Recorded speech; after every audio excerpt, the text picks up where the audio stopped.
Oilers Now digital content is sponsored by Legacy Heating and Cooling. No payments and no interest for a year. That's how you build a legacy. Hello, Frank. How are you? Pretty good. How you doing, Bob? Not bad. Look, I'm around it every day. You're an observer of it from 30,000 feet from outside and talk to a lot of other clubs as well. What's your assessment on the Oilers' 4-4-2 start through the first 10 games? Middling, average, could be a lot better, sluggish, tentative, at times mistake-laden. It's been a lot of different things, but I think at the end of the day, for a team that has proven that it knows how to win when it matters most, that the key is don't get off to a 1-7 start, and everything will be just fine. And they're 4-4-2. Which teams have impressed you the most to date through the first 10 games or so of the season? It would be easy to pick two teams that have been on incredible heaters. The New Jersey Devils, 8 in a row. Utah Mammoth, 7 in a row. I'm a big believer in the Mammoth in general. I think they are, and I said it before the season started, not just a firm playoff team, but a team that's going to be reckoned with in the Western Conference over the next handful of years plus. I think they're really uniquely well positioned with the present, maybe the best young line in hockey, and also now the future with the prospects that they have in their pipeline and the cap space and flexibility that they have. I love what Bill Armstrong and the Utah Mammoth have put together. And for me, that team is certainly one to watch. But I think there's a number of different teams that I look at so far and say, hey, the start has been good, or the start has been average and are still probably a pretty good team. Like I'm looking at the Dallas Stars. I'm looking at the Oilers would be certainly in that category as well. A couple teams that have just been okay. Yeah, no question about that. Who's been a significant disappointment in your opinion to this point? Well, the Tampa Bay Lightning got a little bit back on track this past weekend, but I think they had taken the cake as the most disappointing start in the entire league. Think about the way that the conference and division had set up. Panthers dealing with injuries, Toronto Maple Leafs missing Mitch Marner, and really the entirety of the Eastern Conference right in front of you to go chase. And the Lightning had made no seeming effort to do so in the first, 10% of the season, plus that. They've got pillars to their team with Nikita Kucherov and Victor Hedman and Andrei Vasilevsky. And I think the real truth of the story is, at least through the first 10% of the season, or 15% of the season, is that Andrei Vasilevsky and Victor Hedman don't look like they used to. Yeah, that's going to be interesting. I mean, sometimes that happens to a defenseman. Frank Seravalli from Victory joining us, and frankly speaking, Frank, you had some news yesterday, and this was something that the league was investigating for a while with Mitch Love. Yes, it was. This was a months-long investigation, and allegations had come forth on domestic abuse and domestic assault. And obviously something that not just the league had taken seriously, but as Mitch Love was up for multiple head coaching vacancies, including going very far down the path with the Seattle Kraken and the Pittsburgh Penguins, who both decided to go in different directions when contacted by the alleged victim. The league stepped in and conducted the investigation. They had placed Mitch Love on leave on September 14th. Over the weekend, I believe on Friday, he was notified that was being converted to a full suspension for the entirety of the 25-26 season. And with that, the Washington Capitals stepped up and promptly fired him with the findings of the investigation from the NHL delivered. And so a disappointing story all the way around. certainly that type of conduct and those allegations are incredibly serious and certainly should be handled appropriately. Yeah, absolutely. And the league did look into that. All right, I want to switch focus here, because part of the reason why we have you on as one of the most plugged-in guys in the business, Frank, is because people want to know, well, what's happening. And we did have a smaller trade. Actually, I thought Lucas Reichel did a decent job last night at center for the Vancouver Canucks, won some face-offs. He got acquired for a fourth-round pick. This was interesting because was it not a couple of years ago, towards the end of the year, in Connor Bedard's rookie year, that the Hawks were fairly excited about the promise of what Reichel might be able to do? I think there had been some questions around Reichel for a while. Okay. I think he's one of the most annoying players in the league if he's in your organization, because the talent and skill is so obvious. He flies, and he's got great hands, and he can make things happen, but there's zero consistency and sometimes even less tenacity. And that part is probably what drives everyone crazy, because you see him hold his own, you see him get in on the forecheck and start to make things happen, and you go, this guy could be a really useful player in this league. He was obviously dealing with the expectations of being a first-round pick, and that doesn't always work out. Sometimes guys taken in that draft spot need to, get to their second or third team to really be free of those shackles and create an opportunity or better opportunity for themselves where there's less expectation.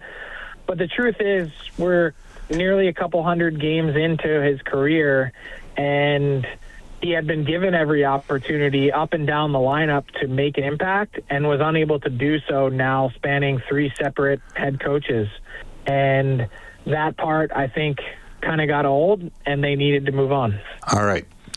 You made an appearance on Prime and talked about the Calgary Flames, who got a big victory yesterday at home against the New York Rangers. They've actually scored some goals in their last couple of games.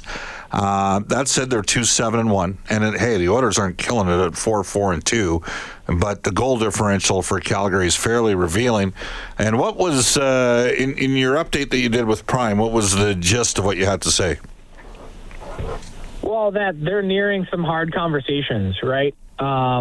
Craig Conroy is going to be patient. You're not going to get a panic trade. Certainly not one to try and improve this team.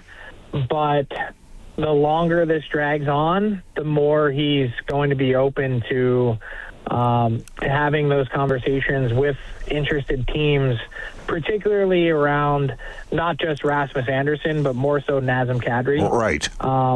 And I think the part that the Flames are going to struggle with in making that decision whenever they do, given the lack of centers available on the market and given how much of an engine Nazem Kadri can be, they're going to have to figure out how do they best support the young players that they've got in their lineup. And that's going to be the challenge, is you don't want to throw those guys to the wolves. But they're playing themselves into a spot for a team that has never bottomed out, has never gotten that high-end top draft pick, because they've always sort of just been relatively competitive and in the middle. That I think this season, in a year in which they probably weren't expecting it, presents a tantalizing opportunity to get to the bottom as quickly as possible and get your hands on one of those players to jumpstart this rebuild. So it's interesting, right, in Calgary's case, Frank, because here's where I played devil's advocate with you. This team finished with 5 more points last year than the Montreal Canadiens. They were 2 points behind the Florida Panthers in the overall standings. They were only 5 points behind the Edmonton Oilers. Dustin Wolf was terrific. He can steal games by himself. You try to beat him laterally on dekes, he's hard to beat. He's a good young goaltender. That said, they had a minus 13 goal differential last year. The numbers would indicate they probably weren't a 96-point team. If they're going to take that final step and truly rebuild, there needs to be one person that's on board with that. Where do you think ownership is in that situation? I think they're supportive. To be fair, I don't think they've historically been that way, but I think they understand the game plan and what's at stake. and continuing to kind of be in the NHL's murky middle gets you to no man's land. That said, I don't know, frankly, prior to where they are right now, how many opportunities that they would have had to truly get to the bottom, because they had Huberdeau and Weegar and Kadri, and then throw in Wolf and him dragging that team closer to the middle than to the bottom.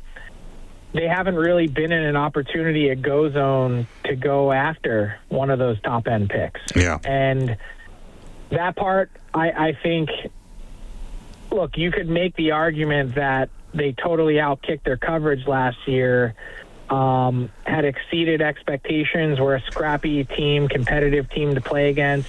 They gave you very little when they played against you. That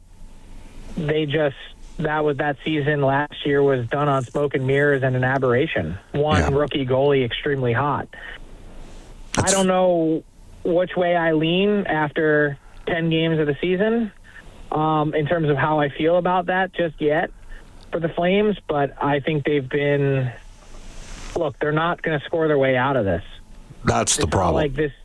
It's not like I look at the Flames... Look, Bob, you're a numbers guy. Like, you understand that the Flames are on track for... I know they scored 8 in their last 2, but they're on track for one of the historically worst offensive seasons in league history. Yeah. The low water mark is 152 goals. I think they're on pace for 130-something.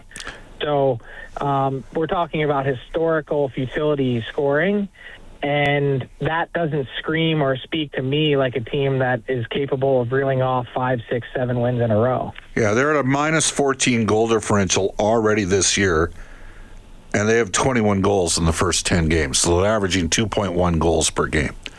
So, and that's they were averaging a goal and a half last week. So yeah, I mean they got 8 in 2 games. I mean, I found it interesting that they healthy scratched Coronado.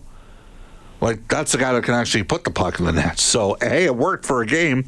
They won 5-1. Anderson, fait accompli, ends up with Vegas. No, I think there's more teams in the mix, and frankly, I think that ship has sailed on Vegas given their cap situation. You tell me how Vegas is going to do it now without the ability to double chop a salary. That provision is gone now. How are they possibly going to fit him in? And also the retainment percentage on LTIR as well, Frank, has changed. The formula's changed on that. Yeah, good stuff. How are you enjoying Frankly hockey?